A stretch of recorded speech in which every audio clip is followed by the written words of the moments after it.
ನಮ್ಮ ಅಪ್ಪು ಅವರ ಫೋಟೋ ನೋಡಿದ ತಕ್ಷಣ ತುಂಬ ಸಂತೋಷ ಆಯಿತು. ಅವ್ರ ಮೇಲೊಂದು ಸಿನಿಮಾ ಮಾಡಿದ್ದಾರೆ ನಮ್ಮ ಬಸವರಾಜ್ ಬಳ್ಳಾರಿ ಅವರು. ನಿಜವಾಗ್ಲೂ ಅವರು ಒಳ್ಳೇದು ಮಾಡಲಿ. ಮತ್ತು ಎಲ್ಲ ಸ್ನೇಹಿತರ ಒಂದು ಬಳಗ ಈ ಸಿನಿಮಾದಲ್ಲಿ ಮಾಡಿದ್ದಾರೆ. ನಮ್ಮ ವರ್ಧನ್ ಅವರು, ಅವ್ರ ಬಗ್ಗೆ ನಾವು ಹೇಳಬೇಕಾಗಿಲ್ಲ. ನಾವು ಸುಮಾರು 20-25 ವರ್ಷದಿಂದ ಗಾಂಧಿನಗರದಲ್ಲಿ ಫೋಟೋಗಳು ಹಿಡ್ಕೊಂಡು ಅವಕಾಶ ಕಲ್ದಂಥವ್ರು. ಅವಾಗಿಂದ ನಾವು ಅವ್ರ ಸ್ನೇಹಿತರು. ನಾಗೇಂದ್ರ ಸರ್ ಅವರು ಒಂದು 15-20 ವರ್ಷದಿಂದ ನನಗೆ ಆತ್ಮೀಯರು. ನಮ್ಮ ಬಳ್ಳಾರಿ ಸರ್ ಅವರೊಂದು 10 ವರ್ಷದಿಂದ ನಮಗೆ ಆತ್ಮೀಯರು. ಮತ್ತು ಅಮಿತ್ ಅವರಾಗಿರ್ಬೋದು, ಮತ್ತು ಎಲ್ಲ ನಮ್ಮ ಮಾರುತಿಯವರು, ಮತ್ತು ನಮ್ಮ ಚಂದ್ರು ಅವರು. ನಿಜವಾಗ್ಲೂ ನಾವೊಂದು ಇಂಡಸ್ಟ್ರಿಯಲ್ಲಿ ಒಂದು 30 ವರ್ಷ ಆಯಿತು, ಅಷ್ಟು ಹೆಸರು ಮಾಡಲಿಲ್ಲ. ಬಂದು ರಪ್ಪ ಅಂತ ಒಂದೇ ಸಲ ಇಷ್ಟು ಹೆಸರು ಮಾಡ್ಬಿಟ್ಟು ಬೆಳ್ಳುಳ್ಳಿ ಕಬಾಬ್ ಅಂತ ಹೇಳ್ಬಿಟ್ಟು ನಾನು ನೋಡಿದ ತಕ್ಷಣವೇ ನಾನು ನಮ್ಮ ಸ್ನೇಹಿತರು ಅನ್ನೋ ಲೆವೆಲ್ಗೆ ನಾವು ಅಣ್ಣವ್ರ ಮೇಲೆ ನಾವೆಲ್ಲ ಜೊತೆಲಿದ್ವಿ, ಅವ್ರಿಗೆ ಗೊತ್ತು ಆಯ್ತರ. ಸೊ ನಿಜವಾಗ್ಲೂ ಖುಷಿ ಆಯಿತು. ಯಾವುದೋ ಒಂದು ರೀತಿಲಿ ಒಂದು ಟ್ರೆಂಡ್ ಆದರು. ಜೊತೆಗೆ ನಮ್ಮ ಮಾರುತಿಯವ್ರ ಬಗ್ಗೆ ನಾವು ಹೇಳಲೇಬೇಕು. ಪ್ರತಿ ಟೈಮಲ್ಲೂ ಯಾವಾಗಲೂ ಅವರ ನವಯೋಗ ಹೋಟ್ಲಿಂದ ಊಟ ತರೋರು, ಅವರೇ ಬಡಿಸೋರು. ತುಂಬ ಅಪ್ಪಾಜಿಯವ್ರಿಗೆ ಮತ್ತು ಅಪ್ಪು ಅವ್ರಿಗಾಗಲಿ ನಾನ್ ವೆಜ್ ಅಂದರೆ ತುಂಬ ಇಷ್ಟ. ಬಂದು ಬಡಿಸಿ ನಾವು ಕೈ ಒಂದು ಊಟ ಮಾಡಿದ್ದೀವಿ. ಜೊತೆಗೆ ಇನ್ನೊಂದು ವಿಚಾರ ಹೇಳಬೇಕು ಅಂತಂದರೆ 95ನೇ ಇಸ್ವಿ ನಾನು ಅವ್ರಿಗೆ ಎಕ್ಸಸೈಸ್ ಸ್ಟಾರ್ಟ್ ಮಾಡಿದಾಗ ರಾಘಣ್ಣವರು ನನಗೆ ವಜ್ರೇಶ್ವರಿ ಕರೆದು, ಅವಾಗ ಇನ್ನೂ ಯಾವ ಸಿನಿಮಾನು ಮಾಡಬೇಕು ಅನ್ನೋ ಒಂದು ಇದಿರಲಿಲ್ಲ, ಜಸ್ಟು ಒಂದು ಪ್ರಾಕ್ಟೀಸ್ಗೋಸ್ಕರ ಅಂತ ಹೇಳ್ಬಿಟ್ಟು ನಾವು ಸ್ಟಾರ್ಟ್ ಮಾಡಿದ್ದು. ಈಗಲೂ ಜ್ಞಾಪಕ ಇದೆ. ಮೊದಲನೇ ದಿನ ನಾವು ವೈಟ್ ಹೌಸಲ್ಲಿ ಆ ಲಾನ್ ಮೇಲೆ ನಿಂತ್ಕೊಂಡು ಅಪ್ಪು ಅವ್ರು ಬಂದು ದಿನ ಏನು ಅಂತ ಅವ್ರು ಕೇಳಿದ್ದು ಫಸ್ಟ್ ಮೊದಲನೇ ಒಂದು ಇದು ಏನು ಅಂತಂದರೆ, ವೆಂಕಟೇಶ್ ನಾನು ನಿಜವಾಗ್ಲೂ ಹೀರೋ ಆಗ್ತೀನಾ? ತಮ್ಗೆಲ್ರಿಗೂ ಆಶ್ಚರ್ಯ ಆಗ್ಬೋದು. ಡಾಕ್ಟರ್ ರಾಜ್ಕುಮಾರ್ ಅವ್ರ ಮಗ ಈ ಮಾತು ಕೇಳಿದ್ದಾರೆ ಅಂತೇಳಿ 100% ಖಂಡಿತ ನನ್ನ ಕೇಳಿದ್ರು. ಯಾಕೆ ಅಂತಂದರೆ ಅವ್ರಿಗೆ ಅವರ ಒಂದು ಪರ್ಸ್ನಾಲಿಟಿ ನೋಡ್ಬಿಟ್ಟು ಅವ್ರಿಗೆ ಒಂಥರ ನಾನು ಆಗ್ತೀನೋ ಇಲ್ವೋ ಅನ್ನೋ ಒಂದು ಸಂದೇಹ ಹುಟ್ಬಿಟ್ಟಿತ್ತು ಅವ್ರಿಗೆ. ಅವ್ರಿರುವಂಥ ಪರ್ಸ್ನಾಲಿಟಿ, ಅವ್ರಿರುವಂಥ ಕಲರು. ಹೆಚ್ಚು ಕಮ್ಮಿ ಒಂದು 100 kg ಇದ್ರು ಅಂತ ಕಾಣ್ತದೆ. ಫಸ್ಟ್ ಡೇ ಅವ್ರು ನೋಡಿದ ತಕ್ಷಣ ನನಗೆ ಭಯ ಆಗೋಯ್ತು. ಇವ್ರನ್ನ ಹೆಂಗಪ್ಪ ಇವ್ರು ಫೈಟ್ ಕಲಿಸಿ ಇವ್ರನ್ನ ಎತ್ತಿ ಬ್ಯಾಕ್ ಫ್ಲಿಪ್ ಎಲ್ಲ ಹೊಡ್ಸೋದು ಅಂತೇಳಿ. ಆದರೂ ನನಗೊಂದು ಏನಂದರೆ, ದೇವ್ರ ಮನೆಗೆ ಬಂದಿದ್ದೀನಿ ನಾನು ಚಿಕ್ಕದ್ರಿಂದ ನಮ್ಮ ಫುಲ್ ಇಡೀ ಕಾಂದಾನೆ ಅಪ್ಪಾಜಿಯವ್ರ ಫ್ಯಾನು. ಎಲ್ಲ ಸಿನಿಮಾನು ಚಿಕ್ಕದ್ರಿಂದ ನೋಡೋದಂಥವನು. ಆದರೆ ಆ ಮನೆಗೆ ನಾನು ಕಾಲಿಟ್ಟಾಗ ನಮಸ್ಕಾರ ಮಾಡ್ಕೊಂಡು ಫಸ್ಟ್ ಎಂಟ್ರಿ ಕೊಟ್ಟನು. ಆದರೆ ಒಂದು ಅವಕಾಶ ಸಿಕ್ತು, ಅದನ್ನು ಬಿಡಲಿಲ್ಲ. ಆದರೂ ಒಂದು ಏನಂತಂದರೆ, ಅವರು ಪ್ರಾಕ್ಟೀಸ್ ಮಾಡಿದಂಥ ರೀತಿ ಇರ್ಬೋದು. ಒಂದು ಸಲ ಹೇಳ್ಕೊಟ್ರೆ ಅವರು ಇಮಿಡಿಯೇಟ್ ಮಾಡ್ಬಿಟ್ಟು ನನಗೆ ಅವಾಗ ಆಶ್ಚರ್ಯ. ನಮಗೆ ಏನು ಹೇಳ್ಕೊಟ್ಟ ತಕ್ಷಣ ಈ ಮಟ್ಟಕ್ಕೆ ಮಾಡ್ತಾರೆ ಅಂತೇಳಿ. ಪ್ರತಿಯೊಂದು ನೀವು ಎಲ್ರಿಗೂ ಗೊತ್ತಿರ್ಬೋದು ಅಪ್ಪು ಸಿನಿಮಾ ಯಾವ ಮಟ್ಟಕ್ಕೆ ಅದು ಒಂದು ಬಂತೇಳಿ. ಆದರೆ ಆ ಫೈಟ್ ಕಲಿಬೇಕಾದ್ರೆ ನಮಗೆ ಗೊತ್ತಿಲ್ಲ. ಒಟ್ಟಿನಲ್ಲಿ ಏನೋ ಒಂದು ಬ್ಲೈಂಡ್ ಆಗಿ ಒಂದು ಜಿಮ್ನಾಸ್ಟಿಕ್ಸ್, ಒಂದು ಕಿಕ್ಸ್ ಆಗಿ ಏನೋ ಒಂದು ಕಲ್ತ್ವಿ. ಆದರೆ ಆ ಟೈಮು ಭಗವಂತ ಯಾವ ಮಟ್ಟಕ್ಕೆ ಆ ಒಂದು ಸಿನಿಮಾನ ಅಪ್ಪು ಸಿನಿಮಾ ನಮಗೆ ಇದು ಮಾಡೋದ ಅಂತಂದರೆ, ನಾನು ಅಪ್ಪು ಇದರಲ್ಲಿ ಯುವರಾಜದಲ್ಲಿ ಆ್ಯಕ್ಟ್ ಮಾಡ್ತಾ ಇದ್ದೆ ಶಿವಣ್ಣವ್ರ ಜೊತೆ, ಫ್ರೆಂಡ್ ಕ್ಯಾರೆಕ್ಟ್ರು. ಆವಾಗ ನಮ್ಮ ಪೂರಿ ಜಗನ್ನಾಥ್ ಅವ್ರಿಗೆ ಒಂದು ಏನಂದರೆ ಒಂದು ಕತೆ ಹುಡುಕ್ತಾ ಇದ್ದೀವಿ, ದಯವಿಟ್ಟು ನೀವು ಯಾವ್ದಾರು ಇದ್ರೆ ಹೇಳಿ. ಆವಾಗ ಬಂದು ಹೇಳ್ದಂಥದ್ದೇ ಅಪ್ಪು. ಆದರೆ ಆ ಕತೆ ಹೇಳ್ಬೇಕಾದ್ರೆ ಈಗಲೂ ಜ್ಞಾಪಕ ಇದೆ. ಕತೆ ಕೇಳ್ಬಿಟ್ಟು ನನಗೆ ಅಪ್ಪು ಹೇಳಿ, ವೆಂಕಟೇಶ್ ನಾವು ಪ್ರಾಕ್ಟೀಸ್ ಮಾಡಿದ್ದಕ್ಕೂ ಈ ಇರುವಂಥ ಕತೆ ಫೈಟ್ಗೂ ಒಂದೇ ಇದೆ ಅಂತೇಳಿ. ಆ ಒಂದು ಇದರಿಂದ ಅಪ್ಪು ಸಿನಿಮಾ ಫೈಟು ಅಷ್ಟು ಚೆನ್ನಾಗಿ ಅದ್ಭುತವಾಗಿ ಬಂತು. ರಾಮ್ ಶೆಟ್ಟಿ ಮಾಸ್ಟರ್ ಆಶ್ಚರ್ಯ ಆಗ್ಬಿಟ್ರು. ಸ್ಟಾರ್ಟಿಂಗು ಅವ್ರು ಏನೋ ಒಂದು ಮಾಡಿಸ್ತಾ ಇದ್ರು. ಅಪ್ಪುಗೆ ಹೇಳಿದೆ, ಏನಪ್ಪು ನೀವು ಕಲ್ತಿದ್ದು ಏನು ಮಾಡಿಸ್ತಾ ಇಲ್ಲ ಅಂತೇಳಿ. ಆವಾಗ ನಾನು ಮಾಸ್ಟರ್ ಅವರೇ ಹೇಳಿದ್ರು ಹೇಳಿ ಅಂತೇಳಿ. ಇವರು ರಾಮ್ ಶೆಟ್ಟಿ ಮಾಸ್ಟರ್ ನಾನು ಹೇಳಿದೆ, ಮಾಸ್ಟರ್ ನೀವು ಅವರು ಸುಮ್ಮನೆ ಏನೋ ಒಂದು ಮಾಡಿಸ್ತಾ ಇದ್ರಿ ಇತ್ತಲ್ಲ. ನನಗೆ ಬೈದ್ರವ್ರೆ, ಏನಾರು ಹೆಚ್ಚು ಕಮ್ಮಿ ಅದ್ರ ಏನ್ರಿ ಮಾಡೋದು ಅಂತ. ಇಲ್ಲ ನೀವು ಮಾಡಿ ನೋಡಿ ಸರ್ ಮಾಡಿ ಅಂತ. ಅವಾಗ ಅದನ್ನು ಮಾಡೋದಂತ ಖುಷಿಯಾಗೋಯ್ತು ಅವರಿಗೆ. ರಾಮ್ ಶೆಟ್ಟಿ ಮಾಸ್ಟರ್ಗೆ ಫೋನ್ ಮಾಡಿ ಅವರು ಅಪ್ಪು ಸರ್ ನಾನು ಕೇಳಿಸ್ಕೊಂಡೆ. ಫೋನ್ ಮಾಡಿಬಿಟ್ಟು ಬಾಂಬೆಗೆ ಹಿಂದಿಲಿ ಮಾತಾಡ್ತಾ ಇದ್ದಾರೆ, ಡಾಕ್ಟರ್ ರಾಜ್ಕುಮಾರ್ ಅವ್ರ ಮಗ ನೋಡಿ ಯಾವ ರೋಪ್ ಇಲ್ಲ ಏನಿಲ್ಲ ಒರಿಜಿನಲ್ ಸ್ಟಂಟ್ ಮಾಡ್ತಾ ಇದ್ದಾರೆ ಅಂತೇಳಿ. ಆ ಮಟ್ಟಕ್ಕೆ ಆ ಸಿನಿಮಾದಲ್ಲಿ ಒಂದು ಪ್ರಾಕ್ಟೀಸ್ನ ನಾವು ಮಾಡ್ಕೊಂಡ್ವಿ. ನಿಜವಾಗಲೂ ಮೊದಲನೇ ದಿವಸದಿಂದ ಹಿಡಿದು ಕೊನೆಯ ದಿವಸದವರೆಗೂ ಇದ್ದಂಥವನು. ಆದರೆ ನಿಜವಾಗ್ಲೂ ಆ ಒಂದು ಕಾಲವಾದಂಥ ದಿನ ನಮಗೆ ಎಲ್ಲರಿಗೂ ಒಂಥರ ಗಾಬರಿ. ಈಗಲೂ ನಮಗೆ ಆಶ್ಚರ್ಯ, ಇಲ್ಲ ಅಪ್ಪು ಇದ್ದಾರೆ ಅಂಥೇಳಿ. ಸೊ ನಿಜವಾಗ್ಲೂ ಏನು ಮಾತಾಡೋಕ್ಕೆ ನಮಗೆ ಈಗ ಒಳು ಬಂದ್ಬಿಡುತ್ತೆ, ಹೇಳೋದು ಆಗೋದಿಲ್ಲ. ಎಲ್ರಿಗೂ ನಮ್ಮ ಸಿನಿಮಾ ರತ್ನ ಸಿನಿಮಾಗೆ ಎಲ್ಲರಿಗೂ ಒಳ್ಳೇದಾಗಲಿ. ನಮಸ್ಕಾರ. ಇವತ್ತು ಕರೆದ್ರು ದೊಡ್ಡ ಮನೆ ಪಿಕ್ಚರ್ ನೋಡಿ ಬನ್ನಿ ಹೆಂಗಿದೆ ಅಂತ. ತುಂಬ ಖುಷಿ ಆಯಿತು. ಒಳ್ಳೆ ಸೆಂಟಿಮೆಂಟ್ ಇದೆ, ಫೀಲ್ ಆಗುತ್ತೆ. ಬಾಸ್ನ ಈ ರೀತಿ ನೋಡೋಕ್ಕೆ ಅಂತ ಫೀಲ್ ಆಗುತ್ತೆ. ಮಾಡಿದ್ದಾರೆ ಎಲ್ಲ ಅಭಿಮಾನಿಗಳು ಈ ಪಿಕ್ಚರ್ ನೋಡಿ ಒನ್ ಮೋರ್ ಥರ ಹೋಗಬೇಕು. ನಿರ್ದೇಶಕರಾಗಲಿ ಎಲ್ಲ ಕಲಾವಿದರಾಗಲಿ ತುಂಬ ಚೆನ್ನಾಗಿ ಮಾಡಿದ್ದಾರೆ. ನಮ್ಮ ಹೆಂಗೆ ಬೆಳ್ಳುಳ್ಳಿ ಕಬಾಬ್ ಹೋಯ್ತು, ಈ ಚಿತ್ರನೂ ಒನ್ ಮೋರ್ ಅಂದ್ಬಿಟ್ಟು ಚಟಾಪಟ ಅನ್ಬೇಕು. ಅಷ್ಟೇ ನಮ್ಗೆ ಬೇಕಾಗಿರೋದು. ಬನ್ನಿ ಥಿಯೇಟ್ರಿಗೆ ಬನ್ನಿ, ಪಿಕ್ಚರ್ ನೋಡಿ. ಇವ್ರಿಗೆಲ್ಲರಿಗೂ ಆಶೀರ್ವಾದ ಮಾಡಿ, ಇಷ್ಟೇ ನಾನು ಕೇಳೋದು. ಬಂದಿದ್ದ ದಾರಿನ ನಾವು ಇವತ್ತು ಬದುಕ್ತಾ ಇದ್ದೀವಿ. ಅವರೆಲ್ಲ ಒಳ್ಳೊಳ್ಳೆ ಮಾತುಗಳನ್ನ ಹೇಳ್ತಾ ಇದ್ರು. ಆ ಮಾತು ಕೇಳ್ಕೊಂಡೆ ನಾವು ಇವತ್ತು ಸಾನೇ ರೀತಿಯಿಂದ ಬದುಕಿದ್ದಕ್ಕೆ ಇವತ್ತೊಂದು ದೇವರು ಬೆಳ್ಳುಳ್ಳಿ ಕಬಾಬಿಂದ ಸ್ಟೇಜ್ ಮೇಲೆ ಬರೋಕ್ಕೆ ನಾವು ಸ್ಟೇಜ್ ಹಿಂದೆ ಇದ್ದು ನಿಂತ್ಕೊಂಡು ಕೈ ಕಟ್ಕೊಂಡು ನೋಡ್ತಾ ಇದ್ವಿ. ಇವತ್ತು ನಮ್ಗೆ ಕರೆಸಿ ಸ್ಟೇಜ್ ಮೇಲೆ ಕೂಡಿಸಿ ಕೇಳ್ತಾ ಇದ್ದಾರೆ ಅಂದರೆ ನಾವು ಅಷ್ಟು ಸ್ಥಾನಕ್ಕೆ ಬಂದಿಲ್ಲ. ನೀವು ಪ್ರೀತಿಯಿಂದ ಕರೆದ್ರಿ, ಬಂದಿದ್ದೀವಿ. ಈ ನಿಜವಾಗ್ಲೂ ಚಿತ್ರ ನೋಡಿದ್ಮೇಲೆ ಭಾಳ ಬೇಸರ ಆಯಿತು. ತುಂಬ ಚೆನ್ನಾಗಿ ಮಾಡಿದ್ದಾರೆ ಎಲ್ಲರೂ. ಈ ಚಿತ್ರಕ್ಕೆ ಪ್ರೋತ್ಸಾಹ ಕೊಡಿ, ಇನ್ನೇನು ಹೇಳಲ್ಲ. ಅವ್ರ ಜೊತೆ ನಾವು ಇದ್ವಲ್ಲ ಅಷ್ಟೇ. ಅದು ಏನಪ್ಪ ಅಂದರೆ ನಮ್ಮದು 98, ಯಾಕೆಂದರೆ ಅವ್ರ ತಾಯಿಯವರೇ ಪರ್ವತಕ್ಕವರೇ ನಮ್ಮದು ನೋಡಿ. ನಮ್ಮ ಋಣಾನು ಬಂಧನ ಏನೋ 98 ಅವ್ರ ಪ್ರಥಮ ಭೇಟಿಗೂ ಊಟನೇ ತೊಗೊಂಡೋಗಿದ್ದೆ. ಅಕ್ಟೋಬರ್ 28 ಕಾಲ್ವಾದ ಹಿಂದಿನ ದಿವಸ ಅವತ್ತು ಫೋನ್ ಮಾಡಿ, ಬಾಸೆ ಫೋನ್ ಮಾಡಿ ನನಗೆ ಹಿಂಗೆ ಅವತ್ತು ನನಗೆ ನಿಮ್ಮ ಹೋಟ್ಲು ಅದು ಪಪ್ಪು ನಾನ್ ವೆಜ್ ಹೆಂಗೆ ಇಷ್ಟಪಡ್ತಿದ್ರು, ನಮ್ಮ ಹೋಟ್ಲು ಪಪ್ಪು ತುಪ್ಪ ಅನ್ನ ಅಷ್ಟೇ ಇಷ್ಟಪಡ್ತಾಯಿದ್ರು. ನನಗೆ ಇವರು ಇದ್ದರು, ಚಲಪತಿ ಅವರು ಅವತ್ತಿದ್ದರು. ಹಿಂದಿನ ದಿವಸ ಫೋನ್ ಬರುತ್ತೆ, ಬಾಸೆ ಫೋನ್ ಮಾಡ್ತಾರೆ, ನನಗೆ ವಜ್ರೇಶ್ವರಿಗೆ ಬಂದಿದ್ದೀನಿ, ನಾನು ಊಟ ತಂದ್ಬಿಡು, ಊಟ ಮಾಡಿಲ್ಲ ಮಧ್ಯಾಹ್ನ ಅಂತ. ತೊಗೊಂಡು ಹೋಗ್ತೀನಿ ನೋಡಿದ್ದೆ. ಋಣಾನ್ ಬಂಧನ ಏನೋ ಹೋಗಪ್ಪ ಲಾಸ್ಟ್ ಸಾರಿ ಒಂದು ದರ್ಶನ ಮಾಡ್ಕೊಂಬ ಅಂತ ಆ ದೇವ್ರ ಅನುಗ್ರಹ ಮಾಡಿದ ಥರ ಇದೆ. ಇವತ್ತು ನಾನು ನೆನ್ಕೊತಾ ಇದ್ರು ಹಿಂದೂ ದಿವಸದ ಘಟನೆ ಆಯಿತು. ಅಷ್ಟೆಲ್ಲ ಮಾಡಿದ್ದಾರೆ ನಮ್ಮ ಬಸವರಾಜ್ ಅವರು, ಅಭಿಮಾನದಿಂದ ಸಿನಿಮಾ ಮಾಡಿದ್ದಾರೆ. ನಮ್ಮ ಕರ್ತವ್ಯ ಏನು, ನಮ್ಮ ಹತಾಶೆ, ನಮ್ಮ ಬೇಜಾರು ಈ ಸಿನಿಮಾದಲ್ಲಿ ತೋರಿಸ್ಬಿಟ್ಟಿದ್ದಾರೆ. ನಾವು ಅಭಿಮಾನಿಗಳೆಲ್ಲ ನಾವೇನು ಅಭಿಮಾನಿಗಳೆಲ್ಲ ಬೇಜಾರಲ್ಲಿದ್ದೀವಿ, ಹತಾಶೆಯಲ್ಲಿದ್ದೀವಿ. ಈ ಸಿನಿಮಾ ಮುಖಾಂತರ ಬಸವರಾಜ್ ಅವರು ತೋರಿಸಿದ್ದಾರೆ. ನಾವೇನು ಮಾಡಬೇಕಪ್ಪ ಅಂದರೆ ಈ ಸಿನಿಮಾ ನೋಡೋ ಮುಖಾಂತರ ಅವ್ರಿಗೊಂದು ಬೆಂಬಲವಾಗಿ ನಿಂತು ಇದೇ 19ಕ್ಕೆ ಚಿತ್ರ ಬಿಡುಗಡೆ ಆಗ್ತಾ ಇದೆ. ಎಲ್ಲ ಕನ್ನಡ ಪ್ರೇಕ್ಷಕರು, ಅಭಿಮಾನಿಗಳಾಗಿರ್ಬೋದು, ರಾಜವಂಶ ಅಭಿಮಾನಿಗಳಾಗಿರ್ಬೋದು, ಈ ಸಿನಿಮಾ ನಾವು ನೋಡೇ ನೋಡ್ತೀವಿ ಸರ್. ಒಳ್ಳೇದಾಗಲಿ, ಈ ಸಿನಿಮಾ ಯಶಸ್ಸಾಗಲಿ. ಇದೇ ಥರ ಸಿನಿಮಾಗಳು ನಿಮ್ಮ ಮುಂದಿನ ದಿನಗಳಲ್ಲಿ ಹೆಚ್ಚು ಬರಲಿ ಅಂತ ಈ ಮೂಲಕ ಎಲ್ಲ ಚಿತ್ರತಂಡದವ್ರಿಗೆ ನಾನು ಶುಭ ಹಾರೈಸ್ತೀನಿ. ನಮಸ್ಕಾರ. ಇವತ್ತಿಗೂ ನಮ್ಗೆ ಅವ್ರ ಮುಖ ನೋಡಿದ್ರೆ ಒಂದು ಅಳು ಬಂದುಬಿಡ್ತೈತಿ. ರಾತ್ರಿ ನಿದ್ದೆ ಬರಂಗಿಲ್ರಿ, ಎಚ್ಚರ ಆಗ್ಬಿಡ್ತೈತಿ. ಅಂದ್ರೆ ನಂದು ಎಂಥ ದರಿದ್ರ ಅಂದ್ರೆ ರೀ, ಅಭಿಮಾನಿಯಾಗಿ ನನ್ನ ದೊಡ್ಡ ದರಿದ್ರ ಅನ್ಕೊಂತೀನಿ ಅವ್ರಿಗೆ. ಲಾಸ್ಟ್ ಅಭಿಮಾನಿ ಮನೆ ಅಂದ್ರೆ ನನ್ನ ಮನೆಗೆ ಬಂದಿದ್ರಿ. 25 ನಿಮಿಷ ನನ್ನ ಮನ್ಯಾಗ ಬಂದು ಕುಂತ ನಮ್ಮ ಮಳೆಯನ್ ಜೋಡಿ ಮಾತಾಡಿ ಹೋಗ್ಯಾರಿ.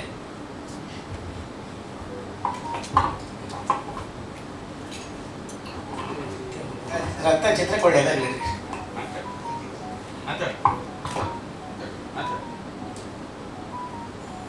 ಹುಬ್ಳಿಗೆ ಬಂದಾಗೆಲ್ಲ ಹೇಳ್ತಿದ್ರಿ, ಅದೇ ಸ್ವಲ್ಪ ಜನ ಫೋನ್ ಮಾಡ್ತಿದ್ರಿ, ಹಂಗೆ ಬಸ್ ಬರಕತ್ತಾರ ಬಾ ಅಂತೇಳಿ ವೆಲ್ಕಮ್ ಮಾಡ್ತಿದ್ದೀರಿ. ಅವ್ರು ಪಿಕ್ಚರ್ ಬಂದ್ರೆ ನೆಕ್ಸ್ಟ್ ನೆಕ್ಸ್ಟ್ ನೆಕ್ಸ್ಟ್ ಅಂತಿದ್ದೆ. ಜೇಮ್ಸ್ ಲಾಸ್ಟ್ ಆಗ್ಬಿಡ್ತೀನಿ. ಅದಾದ್ಮೇಲೆ ಜೇಮ್ಸ್ ಮೂವಿ ಜೇಮ್ಸ್ ನೋಡಿಲ್ಲ, ಗಂಧದ ಗುಡಿನೂ ನೋಡಿಲ್ಲ ನಾ ಇದು ಮಟ್ಟನು ಮೂವಿ. ಯಾಕಂದ್ರೆ ಹೋಗಿ ಕುಂತಾಗೊಮ್ಮೆ ಅಳು ಬಂದ್ಬಿಡ್ತೈತಿ. ಏನಂತ ಹೇಳಿರಿ, ಈಗ ಅದೇ ಹೇಳಿದ್ರಲ್ರಿ ಅಕ್ಕಾರೆ, ಸಾಯಂಕಾಲ ಮಟ್ಟ ಅಭಿಮಾನಿ ಇಲ್ಲ, ಸಾಯೋವರೆಗೂ ಅಭಿಮಾನಿ ರೀ. ಈಗ ಬಂದಿಗೂ ಅಭಿಮಾನಿ ಅಲ್ರಿ, ನಾವು ಒಳಗಡೆ ರಕ್ತದಿಂದನೇ ಐತ್ರಿ ರಾಜವಂಶ. ನಾವು ಹುಟ್ಟು ತಾಯಿಯಿಂದನೇ ರಾಜವಂಶದ ಅಭಿಮಾನಿ ಆಗಿಲ್ರಿ. ಅದು ನಾ ಸಾಯೋವರೆಗೂ, ನನ್ನ ಮಕ್ಕಳು ನನ್ನ ಮೊಮ್ಮಕ್ಕಳು ಸಾಯೋವರೆಗೂ ನಾವು ರಾಜವಂಶದ ಅಭಿಮಾನಿ ಇರಲಿ. ಯಾಕಂದ್ರೆ ದೊಡ್ಡ ಮನೆ ಆಶೀರ್ವಾದ ನಮ್ಗೆ ಸಾಯೋ ಮಟ್ಟ ಇರ್ತೈತಿ ರೀ. ಪ್ರತಿಯೊಬ್ಬರಿಗೂ ಕೇಳ್ಕೊಳೋದು ಈ ರತ್ನ ಮೂವಿ ನೋಡ್ರಿ. ಯಾಕಂದ್ರೆ ನಮ್ಮ ನೋವು ಏನೈತಿ ಇದ್ರೊಳಗೆ ತೋರ್ಸ್ಯಾರ್ರಿ ಅಭಿಮಾನಿಗಳಾಗಿ. ಅಷ್ಟೇ. ಅವ್ರನ್ನ ನೋಡ್ಕೊಂಡು ಎಲ್ಲೋ ಒಂದು ಸೈಡಲ್ಲಿ ನಿಂತ್ಕೊಂಡು ನಾನು ನಮ್ಮ ಮೀಡಿಯಾದವ್ರ ಜೊತೆಲೆ ಹಿಂದ್ಗಡೆ ನಿಂತ್ಕೊಂಡು ಮಾತಾಡ್ಕೊಂಡು ನಮ್ದೇನೋ ಒಂದು ಸ್ವಲ್ಪ ಟೈಮ್ ಪಾಸ್ ಮಾಡ್ತಾ ಸುಮ್ಮನೆ ಸೈಡಲ್ಲಿ ನಿಂತ್ಕೊಂಡಿರ್ತಾ ಇದ್ದೆ, ನೋಡ್ತಾ ಇದ್ದೆ. ಈವೆಂಟ್ ಈ ಥರ ಯಜಮಾನ್ರನ್ನ ಈ ಥರ ಗೌರವಿಸ್ತಾರೆ, ಯಜಮಾನ್ರ ಮೇಲೆ ಇಷ್ಟು ಪ್ರೀತಿ ಇದೆ. ಇಂಥ ಒಂದು ಸನ್ನಿವೇಶಗಳನ್ನ ನೋಡ್ಕೊಂಡು ಬಂದಿದ್ದ 11 ವರ್ಷಗಳ ಕಾಲ ಅವ್ರ ಜೊತೆಲೆ. ಆದರೆ ಇವತ್ತಿನ ದಿವಸ ಈಗ ನಮ್ಮನ್ನು ಈ ಥರ ಹಿಂಗೆ ಕರೆದು ಈವೆಂಟಿಗೆ ಬರಬೇಕು ಅಂತ ಹೇಳ್ಬಿಟ್ಟು ಕರೆದ್ರೆ ಒಂಥರ ಏನೋ ಒಂಥರ ನಮ್ಮ ಅದೊಂದು ದೊಡ್ಡ ಕಷ್ಟ ನೋವು. ಹಂಗಾಗಿ ನಾನು ಹೆಚ್ಚಾಗಿ ಎಲ್ಲಿಗೂ ಬೇರೆ ಕಡೆ ನಾನು ತುಂಬ ಜಾಗದಲ್ಲಿ ಕರೀತಾರೆ, ನಾನು ಎಲ್ಲಿಗೂ ಹೋಗಲ್ಲ. ಯಾಕೆ ಹೋಗಲ್ಲ ಅಂತಂದರೆ ಈಗ ಆಲ್ರೆಡಿ ಯಜಮಾನ್ರನ್ನ ಏನಂತಂದರೆ ಅದು ಒಂಥರ ಭಯ ಸ್ಟಾರ್ಟ್ ಆಗಿರೋದು ನನಗೆ. ನಾನು ಮಿಲಿಟ್ರಿಲಿದ್ದೆ 10 ವರ್ಷ. ಮಿಲಿಟ್ರಿಲಿದ್ದಾಗ ನಾನು ಭಯ ಬಿದ್ದು ನಾನು ಲೈಫ್ ಇನ್ಶೂರೆನ್ಸ್ ಕೂಡ ನಾನು ಮಾಡಿಸ್ಕೊಂಡಿರಲಿಲ್ಲ ಮಿಲಿಟ್ರಿಲಿದ್ದಾಗ. ಯಜಮಾನ್ರದ್ದು ಹಿಂಗೆ ಆಗಿದ್ದ ದಿವಸ ಅವತ್ತಿಂದ ಈ ಕಡೆ ದಿನಗಳಲ್ಲಿ ನಾನು ತುಂಬ ಭಯ ಬಿದ್ದಿರೋದು ಏನಂತಂದರೆ, ಮತ್ತೆ ನಾವು ಆ ಥರ ಹೆಲ್ತ್ ನೋಡ್ಕೊತ ಇದ್ದವರು ವೆಂಕಟೇಶಣ್ಣ ಹೇಳ್ದಂಗೆ ಅಷ್ಟೊಂದು ಒಳ್ಳೆ ರೀತಿಯಾಗಿ ಹೆಲ್ತ್ ಕಾಪಾಡ್ಕೊಳ್ತಾ ಇದ್ದವರು ಅವ್ರಿಗೆ ಈ ಥರ ಆಯಿತು ಅಂತಂದರೆ ನಮ್ದೆಲ್ಲ ಯಾವ ಲೆಕ್ಕ. ನಾವು ಏನಿದೆ ಮಲಗಿದ್ರೆ ಒಂಥರ ಗಾಬರಿಯಾಗಿ ಎದ್ದೇಳೋ ಥರ ಅನ್ಸುತ್ತೆ ಸುಮಾರು ರಾತ್ರಿಗಳು. ನಾವು ಎದ್ದೇಳ್ತೀವೋ ಇಲ್ಲ, ಎಚ್ಚರ ಆದರೆ ಪರವಾಗಿಲ್ಲ ಇದ್ದಿದ್ದೀನಿ ನಾನು, ಇದೇ ರೀತಿಯೇ ನನಗೆ ಅನಿಸ್ತಾ ಇತ್ತು. ಮಲಗಿದ್ರೆ ನಮ್ಗೆ ಗೊತ್ತಿಲ್ಲ, ಎಚ್ಚರ ಆದಾಗ ಇದ್ದೀನಿ ಬದುಕಿದ್ದೀನಿ. ಆ ಒಂದು ಜನಗಳನ್ನ ತುಂಬ ಕಷ್ಟಪಟ್ಟು ಇಲ್ಲಿವರೆಗೂ ಬಂದಿದೆ. ಅದೆಲ್ಲ ಇರಲಿ, ಈಗ ಆಲ್ರೆಡಿ ಸ್ಕ್ರೀನ್ ಮೇಲೆ ತೋರಿಸ್ಬಿಟ್ಟು ಸಿಕ್ಕಾಪಟ್ಟೆ ಭಯ ಉಳಿಸ್ಬಿಟ್ರು ಬಸವರಾಜ್ ಸರ್. ಮೊದಲನೇದಾಗಿ ಹೇಳ್ಬೇಕಂತಂದ್ರೆ ಬಸವರಾಜ್ ಸರ್ಗೆ ತುಂಬ ಧನ್ಯವಾದ. ಯಾಕಂತಂದ್ರೆ ಒಬ್ಬ ಅಭಿಮಾನಿಯಾಗಿ ನೀವು ಅವ್ರಿಗೆ ದೊಡ್ಡ ಅಭಿಮಾನಿಯಾಗಿ ನಾನು ಕೆಲಸಕ್ಕೆ ಸೇರೋಕ್ಕೆ ಮುಂಚೆನೇ ನೀವು ಯಜಮಾನರನ್ನು ಭೇಟಿ ಮಾಡಿದ್ದೀರಾ, ಅದು ನನಗೆ ಸಂತೋಷ. ನೀವೊಬ್ಬರು ಅಭಿಮಾನಿಯಾಗಿ ಅಭಿಮಾನಿಗಳಿಗಾಗಿ ಅಭಿಮಾನಿಗಳಿಗೋಸ್ಕರ ಅಭಿಮಾನಿಗಳಿಗೆ ಅಪ್ಪಾಜಿ ಹೇಳಿದ್ದು ನಮ್ಮ ಮನೆ ದೇವರು ಅಂತ ಅಪ್ಪಾಜಿ ಅಭಿಮಾನಿಗಳಿಗೆ ಹೇಳ್ತಾ ಇದ್ರು. ಆದ್ರೆ ಅಭಿಮಾನಿಗಳಿಗೆಲ್ರಿಗೂ ಮನೆ ದೇವರು ಅಪ್ಪು ಸರ್ ಆದ್ರು. ಅಂತ ಅಪ್ಪು ಸರ್ಗೆ ಅಭಿಮಾನಿಗಳಿಗೋಸ್ಕರ ಇಂಥ ಒಂದು ಮೂವಿ ಮಾಡಿದಿರ. ಟ್ರೈಲರ್ ನೋಡಿ ತುಂಬಾನೇ ಸಂತೋಷ ಆಯ್ತು, ಅಷ್ಟೇ ದುಃಖನೂ ಆಯ್ತು. ಯಾಕಂತಂದ್ರೆ ಯಜಮಾನ್ರನ್ನ ನಾವು ಕಳ್ಕೊಂಡಿವಲ್ಲ, ನೋಡೋದಕ್ಕೆ ನಮ್ಗೆ ಸಿಗ್ತಾ ಇಲ್ಲಲ್ಲ ಅನ್ನೋ ಒಂದು ಈ ತರ ದಿನಗಳನ್ನ ನಾವು ನೋಡ್ಬೇಕಾಯ್ತಾ, ನಾವೆಲ್ಲ ಯಾಕೆ ಇರ್ಬೇಕು ಅನ್ನೋ ತರ ಎಷ್ಟೋ ಸರ್ತಿ ಅನಿಸ್ತೈತೆ. ನೀವಂತೂ ಖಂಡಿತ ನೀವು, ನಾನು ಒಂದು ಚಿಕ್ಕದಾಗಿ ರಾಜ್ಕುಮಾರ್ ವಿಷಯದಲ್ಲಿ ಹೇಳ್ಬಿಡ್ತೀನಿ ಮೂವಿ ಬಗ್ಗೆ. ಸಂತೋಷ್ ಆನಂದರಾಮ್ ಸರ್ ಮುಗಿದ ಮೇಲೆ ಮೂವಿ ಚಲಪತಿ ಹೆಂಗಿದೆ ಅಂತಂದ್ರು, ರಿಲೀಸ್ ಆಗಿದ್ದ ದಿವಸ. ನಾನು ಅದನ್ನೇ ಹೇಳಿದೆ, ಏನಂತಂದ್ರೆ ಸಂತೋಷ್ ಸರ್ಗೆ, ಅಣ್ಣ ಯಜಮಾನ್ರದ್ದು ಪ್ರತಿದಿನ ದಿನನಿತ್ಯ ನಡೀತಾ ಅವ್ರ ಜೊತೆಲಿ ಏನಿದ್ದೀವಿ ಅವ್ರನ್ನ ನಾವು ನೋಡ್ತಾ ಇರ್ತೀವಿ, ಅದನ್ನ ಇವತ್ತು ಸ್ಕ್ರೀನ್ ಮೇಲೆ ನೋಡ್ತೀವಿ ಅಂತ ಹೇಳ್ತೇನೆ. ನಂದು ಸಿನಿಮಾದ ರಿವ್ಯೂ ನಾನು ಅದನ್ನ ಹೇಳಿದೆ. ನಿಮ್ಮ ಸಿನಿಮಾ ನಾನು ಏನ್ ಹೇಳ್ತೀನಿ ಅಂದ್ರೆ, ಒಬ್ಬ ಅಭಿಮಾನಿ ಇವತ್ತಿನ ದಿವಸ ಯಜಮಾನ್ರನ್ನ ಎಷ್ಟು ಜನ ನೋಡಿದೀವಿ, ನೋಡಿರೋರ್ಗು ಎಷ್ಟು ಕಷ್ಟ ಆಗುತ್ತೆ, ನೋಡಿದಿರೋರ್ಗು ಅಷ್ಟೇ ಕಷ್ಟ ಆಗುತ್ತೆ ಇವತ್ತಿನ ದಿವಸ. ಯಾಕಂತಂದ್ರೆ ನಾವು ಅಂತ ಪುಣ್ಯವಂತರನ್ನ ನಾವು ನೋಡಿಲ್ಲಲ್ಲಪ್ಪ ಅಂತ ಎಷ್ಟು ಕಷ್ಟ ಪಡ್ತಾರೆ. ಅದೇ ನಾವು ನೋಡಿರೋರ ಜೊತೆಲಿ ಇದ್ದವ್ರಿಗೆ ನಮ್ಗೆ ಅನ್ಸುತ್ತೆ ಅಂತ ಪುಣ್ಯಾತ್ಮನ ನಾವು ಕಳ್ಕೊಂಡು ಇವತ್ತಿನ ದಿವಸ ನಾವು ಬದುಕಿದೀವಲ್ಲ. ಇದು ಎರಡೂ ಸೇಮ್ ಕಷ್ಟ, ನೋಡಿರೋರ್ಗೂ ಒಂದೇ ಕಷ್ಟ, ನೋಡಿದಿರೋರ್ಗೂ ಒಂದೇ ಕಷ್ಟ. ಆ ಸಿನಿಮಾದಲ್ಲಿ ನೀವು ತೋರಿಸಿದ್ದೀರ. ತುಂಬಾ ಒಳ್ಳೇದಾಗಲಿ ನಿಮ್ಮ ಟೀಮ್ಗೆ, ಎಲ್ರಿಗೂ. ಅಣ್ಣ ಬಗ್ಗೆ ಒಂದೆರಡು ಮಾತು ಹೇಳ್ಬಿಡ್ತೀನಿ. ನಾನು 2010-11ರಲ್ಲಿ ನಾನು ಇನ್ನೊಬ್ರು ಬಿಸ್ನೆಸ್ ಮ್ಯಾನ್ ಜೊತೆ ಡ್ಯೂಟಿ ಮಾಡ್ತಾ ಇರ್ಬೇಕಾದ್ರೆ, ನಾನು ನಮ್ಮ ಜೊತೆಯಲ್ಲಿ ಸ್ನೇಹಿತರ ಜೊತೆಯಲ್ಲಿ ನಮ್ಮ ಜೊತೆ ಡ್ಯೂಟಿ ಮಾಡ್ತಾ ಇದ್ರು. ಒಬ್ರು ಡ್ರೈವರು, ಒಬ್ರು ಕನ್ಮ್ಯಾನ್, ಇನ್ನೊಬ್ರು.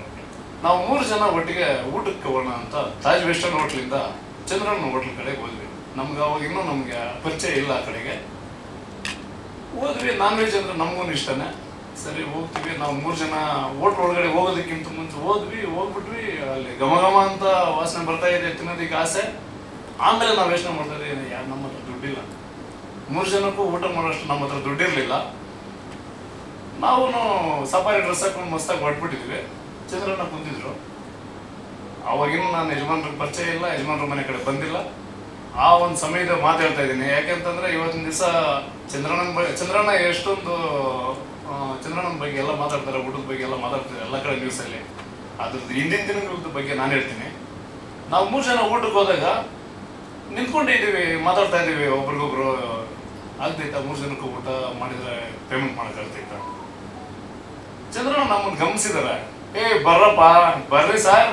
ಏನ್ ಸರ್, ಯಾಕೆ ಸರ್? ಅಣ್ಣ ಈ ತರ ಒಂದು ಸ್ವಲ್ಪ ಎಷ್ಟಣ್ಣ ಊಟ?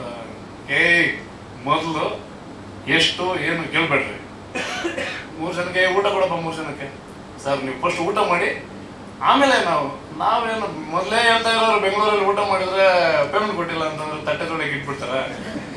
ಆ ತರ ದಿನಗಳು ಅದೊಂದು ನೆನಪಾಗ್ಬಿಡುತ್ತೆ ನನಗೆ. ಏನೋ ಮತ್ತೆ ಇಲ್ಲಿ ತಿರುಗಿ ಕಷ್ಟಕ್ಕೆ ಸಿಕ್ಕಾಕೊಂತೀವ ಅಂತ. ಆದ್ರೆ ಅವ್ರದ್ದು ಎಂತ ಹೃದಯ ಅಂತಂದ್ರೆ, ನಾವ್ಯಾರು ಅಂತ ಗೊತ್ತಿಲ್ಲ, ನಮಗೆ 3 ಜನಕ್ಕೆ ಊಟ ಮಾಡಿಸ್ಬಿಟ್ಟು ನಿಮ್ಮ ಹತ್ರ ಎಷ್ಟಿದ್ರೆ ಅಷ್ಟು ನೀವು ಕೊಟ್ಟೋಗಿ ಅಂದ್ರು.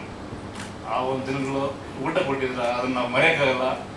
ಅದೇ ತರ ಅನ್ನವರ್ದು ಹೋಟ್ಲು ಪ್ರತಿದಿನ ವಜ್ರೇಶ್ವರ ಆಫೀಸ್ ಹೋದ್ರೆ ಪ್ರತಿದಿನ ಊಟ ಮಾಡದೆ ನಾವು ಆಚೆ ಬರ್ತಾ ಇರಲಿಲ್ಲ.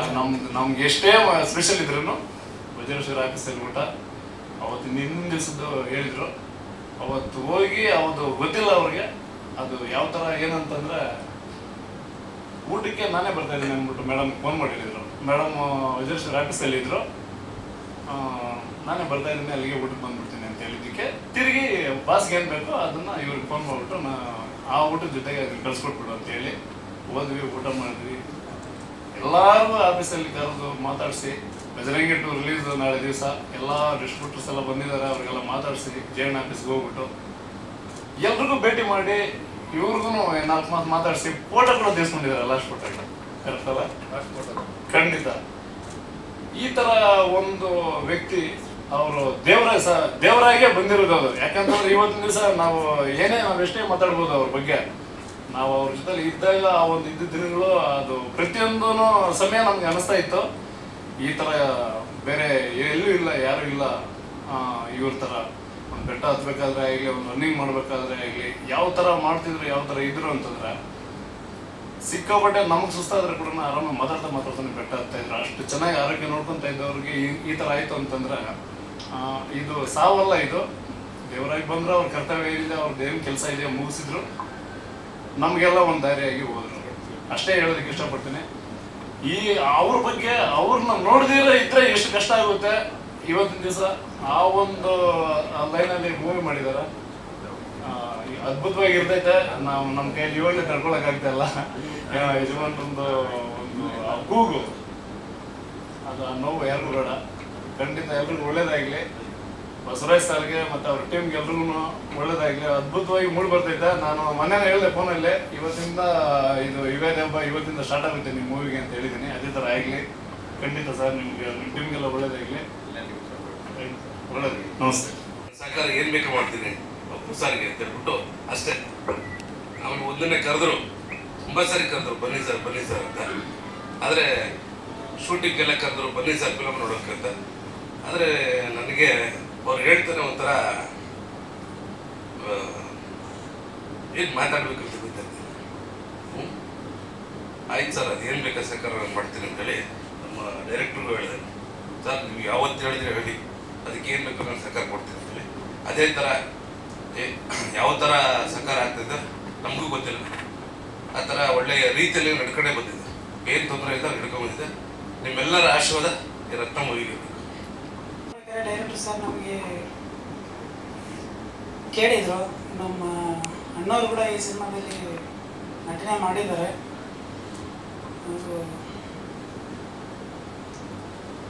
ಆಯಿತು ಸರ್, ನೀವೇನಾದರೂ ಮಾಡಿರಿ, ಈ ಸಿನಿಮಾ ಚೆನ್ನಾಗಿದೆ, ನೀವೇನು ನಿಮ್ಗೇನು ಸಹಾಯ ಬೇಕೆಲ್ಲ ನಾವು ಮಾಡ್ತೀವಿ ಸರ್ ಅಂತ ಹೇಳ್ಬಿಟ್ಟು ನಮ್ಮ ಮನೆಯವರು ಎಲ್ಲರೂ ಸಪೋರ್ಟ್ ಮಾಡಿದ್ದಾರೆ. ಈ ಸಿನಿಮಾಕ್ಕೆ ಎಲ್ಲರೂ ಸಪೋರ್ಟ್ ಇರಬೇಕು, ಎಲ್ಲರೂ ಆಶೀರ್ವಾದ ಬೇಕು ಅಂತ ಹೇಳ್ತಾ ಬಸವರಾಜ್ ಸರ್ ಅವರು ತುಂಬ ಕಷ್ಟಪಟ್ಟು ಸಿನಿಮಾ ಮಾಡಿದ್ದಾರೆ. ಒಂದು ಸಿನಿಮಾ ಮಾಡ್ಬೇಕಾದ್ರೆ ತುಂಬ ಸಲ ಕರೆದಿದ್ದರು, ಬರೋಕ್ಕಾಗಲಿಲ್ಲ. ಬಟ್ ಈ ಸಲ ಕರೆದಿದ್ದಾರೆ. ರಾಮು ಕರೂರ್ ಅಂತ ಹೇಳ್ಬಿಟ್ಟು ನಮ್ಮ ಬ್ರದರು ಸಾರ್ ಜೊತೆಗೆ ವರ್ಕ್ ಮಾಡಿದ್ದಾರೆ, ಸಹ ನಿರ್ಮಾಪಕರಾಗಿ, ನಿರ್ದೇಶಕರಾಗಿ. ಎಲ್ಲರೂ ಆಶೀರ್ವಾದ ಮಾಡ್ಬೇಕಂತ ಹೇಳ್ತಾ ಬಂದು ನಮ್ಗೆ ಲಾಂಚ್ ಮಾಡಿಕೊಟ್ಟೇನೆ ಇದು ಟ್ರೈಲರನ್ನು. ಭಾಳ ಖುಷಿ ಇದೆ. ನನಗೆ ಅನ್ಸೋದು, ನಾನು ಆಲ್ರೆಡಿ ಈ ಸಿನಿಮಾ ಬಗ್ಗೆ ಐ ಥಿಂಕ್ 1 ಮಂತ್ ಹಿಂದೆ ಮಾತಾಡಿದ್ದೀವಿ. ಒಂದು ನಿರ್ದೇಶಕನ ಪಾತ್ರ ಮಾಡಿದ್ದೀನಿ ನಾನು ಆ್ಯಕ್ಚುಲಿ ಅಂತೇಳಿ. ಇದೇನಿಲ್ಲ, ಕತೆ ಏನು ಅಂತ ಹೇಳಿದ್ರೆ ಬರೀ ಅಪ್ಪು ಸರ್ ಅಭಿಮಾನಿಗಳು ಅಂತಲ್ಲ, ಏನು ಕರ್ನಾಟಕದ ಜನ ಇದ್ದಾರೆ ಅವರ ಮಿರರ್ ಅಷ್ಟೇ ಸಿನಿಮಾ ಇದು.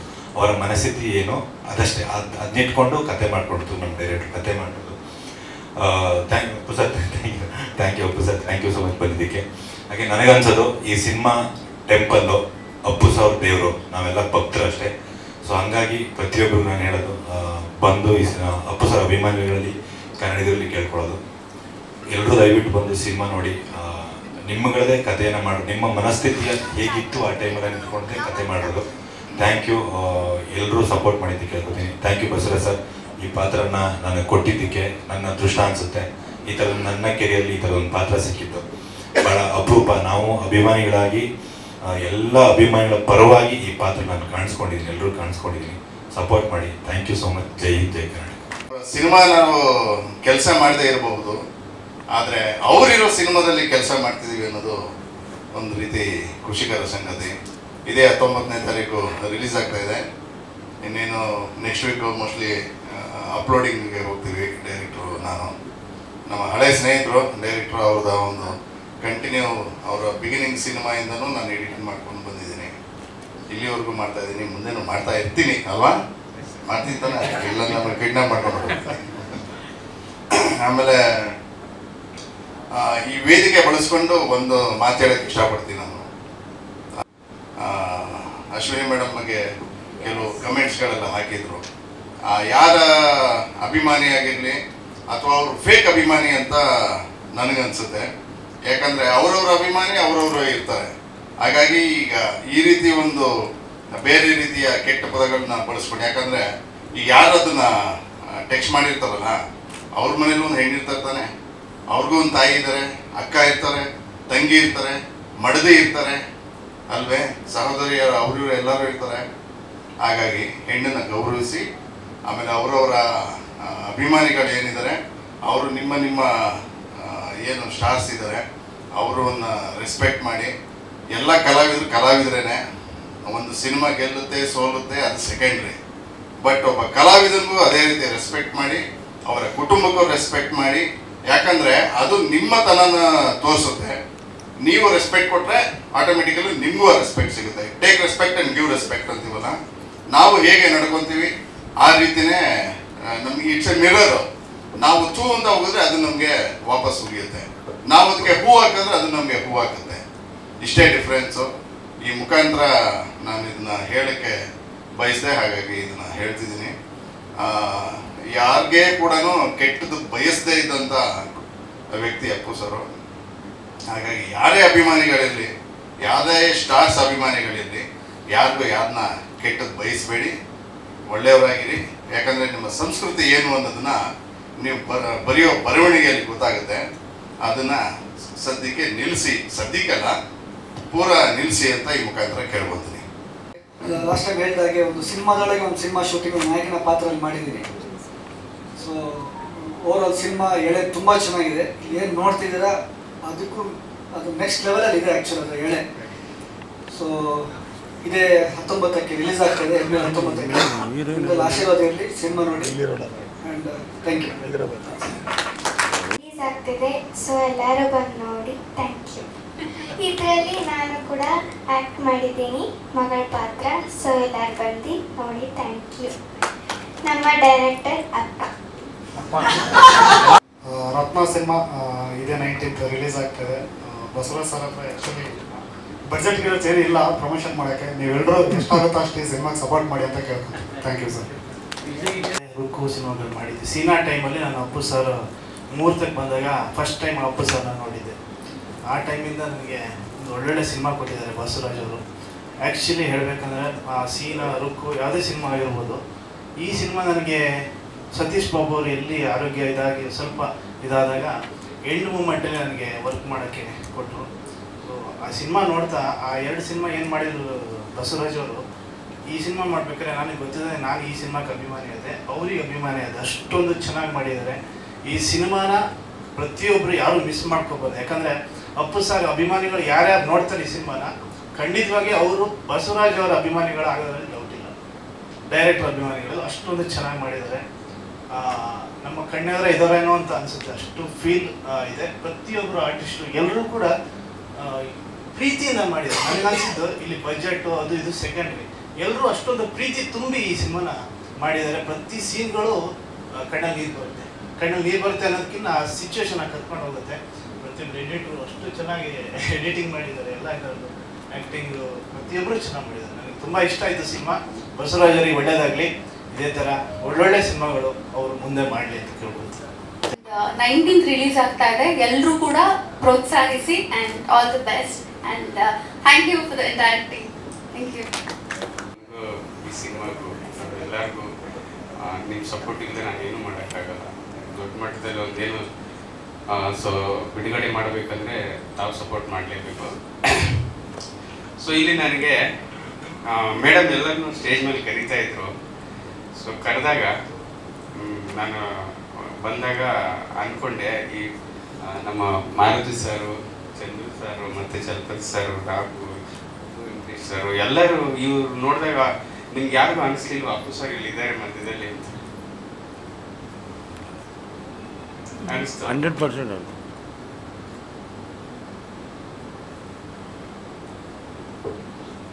ಇದ್ದಾರೆ. ಸೊ ಅಪ್ಪು ಸರ್ ಇಲ್ಲಿದ್ದಾರೆ, ಅವರಲ್ಲಿದ್ದಾರೆ, ನಮ್ಮಲ್ಲಿದ್ದಾರೆ. ಪ್ರತಿಯೊಬ್ಬರು ನಿಮ್ಗೆ ಎಲ್ಲರೂ ಕೂತಿದ್ದೀರಲ್ವ, ನೀವು ಇದನ್ನು ನೋಡಿದ ಮೇಲೆ ನಿಮ್ಮ ಮನಸ್ಸಲ್ಲೂ ಅವ್ರು ಒಪ್ಕೊಂಡಿದ್ದಾರೆ, ಅವ್ರ ಒಳಗಡೆ ಇದ್ದಾರೆ. ಸೊ ಕರ್ನಾಟಕದಲ್ಲಿ ಪ್ರತಿಯೊಂದು ಥಿಯೇಟ್ರಿಗೂ ಅಪ್ಪು ಸರೇ ಜನರನ್ನು ಕಳಿಸ್ತಾರೆ. ಅವರೇ ಕರೆಸಿ ಅವರೇ ಸಿನಿಮಾ ತೋರಿಸ್ತಾರೆ. ಎಲ್ಲರೂ ಮನೆಯಲ್ಲಿ ಫೋಟೋ ಇಟ್ಕೊಂಡು ಇವತ್ತು ಪೂಜೆ ಮಾಡ್ತಿದ್ದೀವಿ ನಾವುಗಳೆಲ್ಲ. ಸೊ ಯಾಕೆ ಪೂಜೆ ಮಾಡ್ತಿದ್ದೀವಿ ಹೇಳಿ? ಸೊ ಅವರು ಈಗ ಒಬ್ಬೊಬ್ಬರು ಒಂದೊಂದು ಏನು ಇವಾಗ ನಮ್ಮ ವಿಶ್ವ ಅವರು ಹೊಸಪೇಟೆಯಲ್ಲಿ ಒಂದು ದೊಡ್ಡದಾಗಿ ಒಂದು ಆರ್ಚ್ ಮಾಡಿ ನಿಲ್ಲಿಸಿದ್ದಾರೆ ಅವರು. ಓಕೆ, ಒಂದು ಪುತ್ಥಳಿ ಮಾಡಿ ನಿಲ್ಲಿಸಿದ್ದಾರೆ. ಸೊ ಅದು ಅವರಲ್ಲಿ ಇಟ್ಕೊಳಕ್ ಆಗ್ತಿಲ್ಲ, ಅದನ್ನೇನೋ ಹೊರಗೆ ಹಾಕ್ಬೇಕು. ಅದನ್ನ ಹೆಂಗೆ ಹೊರಗೆ ಹಾಕೋದು, ಏನು ಮಾಡೋದು, ನಮ್ಮ ಮನಸ್ಸಿಗೆ ತಡೆಯಕ್ಕೆ ಆಗ್ತಿಲ್ವಲ್ಲ. ಸೊ ಯಾವ ದಾರಿ ಹುಡುಕೋದು, ಏನು ಮಾಡೋದು ಅಂತ ತಲೆ ಕೆಟ್ಟು ಹೋಗ್ಬಿಟ್ಟಿರುತ್ತೆ. ಸೊ ನಾವು ಸಾಯಕ್ಕಾಗಲ್ಲ. ಸೊ ಸಾಯಕ್ಕೆ ಮನಸ್ಸು ಬರ್ತಾ ಇಲ್ಲ ದೇವ್ರು ಸಾಯಿಸ್ಬೇಕು ಅಷ್ಟೇ. ಸೊ ನಾನೊಂದು ಲೈಫ್ ಬರೆದಿದ್ದೀನಿ ಅದರಲ್ಲಿ. ಓಕೆನಾ, ನಾನು ನೀನು ನೋಡೋಕ್ಕೆ ಅಂತ ಬಂದೆ ಊರಿಗೆ, ಬೆಂಗಳೂರಿಗೆ. ಸೊ ನಾನು ಬಂದಮೇಲೆ ನೀನು ಹೊರಟೋದೆ ದೇವ್ರ ಊರಿಗೆ ಅಂತ. ಸೊ ಅದಕ್ಕೆ ನಾನು ಬಂದ್ಬಿಡ್ತೀನಿ, ದಯವಿಟ್ಟು ನನ್ನ ಕರ್ಕೋ, ಮಿಸ್ ಮಾಡಬೇಡ ಅಂತ ಅವಳು ಹೇಳ್ತಾ ಇರ್ತಾಳೆ ಆ ಲೈನಲ್ಲಿ. ಸೊ ಆ ಮನಸ್ಥಿತಿ ಇವತ್ತು ಕರ್ನಾಟಕದಲ್ಲಿ ಪ್ರತಿ ಒಬ್ಬರ ಮನಸ್ಸಲ್ಲಿ ಅದೇ ಇರೋದು. ಇಲ್ಲಿ ಯಾರಿಗೂ ನಮ್ಮ ಭೂಮಿ ಮೇಲೆ ಇರೋಕ್ಕೆ ಇಷ್ಟ ಇಲ್ಲ, ಬಿಕಾಸ್ ಆಫ್ ಅಪ್ಪು ಸರ್. ಅವ್ರು ಬದುಕಿದಾಗೆ ನಾವು ದಿನ ಮನೆಗೆ ಹೋಗ್ತಾ ಇರಲಿಲ್ಲ, ದಿನ ಭೇಟಿ ಮಾಡ್ತಿರ್ಲಿಲ್ಲ, ದಿನ ಮಾತಾಡ್ತಿರ್ಲಿಲ್ಲ ಅಲ್ವಾ. ಯಾರು ಏನು ಅವ್ರ ಬಗ್ಗೆ ನಾವು ಓಕೆ ಇದ್ದಾರೆ, ಸಿನಿಮಾ ಬರುತ್ತೆ, ಸಿನಿಮಾ ನೋಡೋಣ, ಶೂಟಿಂಗಲ್ಲಿ ಅಲ್ಲಿ ಕಾಣ್ತಾರೆ, ಇಲ್ಲಿ ಕಾಣ್ತಾರೆ, ಟಿವಿಗಳಲ್ಲಿ ಕಾಣ್ತಾರೆ, ಖುಷಿ ನಮಗೆ, ಹ್ಯಾಪಿ. ಸೊ ಇವತ್ತು ನಾವು ಯಾರಲ್ಲಿ ನೋಡೋಣ, ನಮ್ಮಲ್ಲಿರೋದು ನಾವು ಹೇಗೆ ಇದು ಮಾಡೋಣ. ಸೊ ಅದರಿಂದ ಈ ರತ್ನ ಒಂದು ತಯಾರಾಗಿದೆ. ಸೊ ಅದು ಅಪ್ಪು ಸರ್ ನಿಂತ್ಕೊಂಡೇ ತಯಾರು ಮಾಡಿದ್ರು. ನಾನು ಹೇಳಿದೆ ಆವಾಗಲೇ ಲಾಸ್ಟ್ ಪ್ರೆಸ್ ಮೀಟಲ್ಲಿ, ನನ್ನ ಹತ್ರ ಅಷ್ಟು ದುಡ್ಡಿಲ್ಲ. ಸೊ ನಾನಷ್ಟು ಶ್ರೀಮಂತನೂ ಅಲ್ಲ. ಸೊ ನನಗೆ ಸಪೋರ್ಟ್ ಮಾಡಿದಂಥ ಮಂಜುನಾಥ್ ಸರ್ ಮತ್ತು ರಾಘವೇಂದ್ರ ಅವರು ಮತ್ತು ಅವ್ರ ವಿರುದ್ಧ ರಾಮು, ಹಾಗೆ ನನ್ನ ಟೀಮು. ಸೊ ಈ ರತ್ನ ಟೀಮಲ್ಲಿ ಕೆಲಸ ಮಾಡೋದಂಥ ಕ್ಯಾಮ್ರಾಮ್ಯಾನ್ ಆಗಿರ್ಬೋದು, ಮತ್ತು ಸುಚೀತ್ ಅಂತ. ಸೊ ಅವನು ತುಂಬ ಅಸೋಸಿಯೇಟ್ ಆಗಿ ಅಸಿಸ್ಟೆಂಟ್ ಆಗಿ ಕೆಲಸ ಮಾಡಿದ್ದಾನೆ. ರವಿ ಹಾರ್ಟ್ ಡೈರೆಕ್ಟ್ರು. ಸೊ ಅವನು ತುಂಬ ಕೆಲಸ ಮಾಡಿದ. ಇವುಗಳೆಲ್ಲ ಅಂದರೆ ದುಡ್ಡು ಮುಖ ನೋಡಿ ಯಾರು ಕೆಲಸ ಮಾಡಿಲ್ಲ ಈ ಸಿನಿಮಾದಲ್ಲಿ. ಓಕೆ ಅಣ್ಣ, ನೀವು ಎಷ್ಟು ಕೊಡ್ತೀರಾ ಕೊಡಿ ಅಣ್ಣ, ನಾನು ಮಾಡ್ಕೊಡ್ತೀನಿ. ನೀವು ಎಷ್ಟು ಕೊಡ್ತೀರಾ ಕೊಡಿ ಅಣ್ಣ, ಮಾಡ್ಕೊಡ್ತೀನಿ. ನೀವು ಸಿನಿಮಾ ಮಾಡ್ತೀರಿ, ನೀವು ಪ್ರೊಡಕ್ಷನ್ ಮಾಡ್ತಿದ್ದೀರಾ, ಮಾಡಿ ಅಣ್ಣ, ಮಾಡೋಣ, ಈ ಥರ ಒಂದು ಸಪೋರ್ಟ್. ಸೊ ನಮ್ಮ ನಾಯಕಸ್ ಆಗಿರ್ಬೋದು, ಅಮಿತ್ ರಾವ್ ಅವ್ರದ್ದೊಂದು ಸ್ಟುಡಿಯೋದಲ್ಲಿ ಸೊ DA ಎಲ್ಲ ನಡೀತು. ಸೊ ಹೀಗೆ ಏನಾಗುತ್ತಂದರೆ ಇಲ್ಲಿ ಈ ಸಿನಿಮಾ ತಯಾರಾಗಿದೆ, ಇದು ಈ ಥರ ತಯಾರಾಗಕ್ಕೆ ಸಾಧ್ಯ ಇಲ್ಲ ಬೇರೆ ಸಿನಿಮಾ ಎಲ್ಲ, ಬಿಕಾಸ್ ಆಫ್ ಅಪ್ಪು ಸರ್ ಇದ್ದಾರೆ. ಅವ್ರ ಜೊತೆ ಸುಮ್ಮನೆ ಒಂದು ಆಶೀರ್ವಾದ ಅಷ್ಟೇ.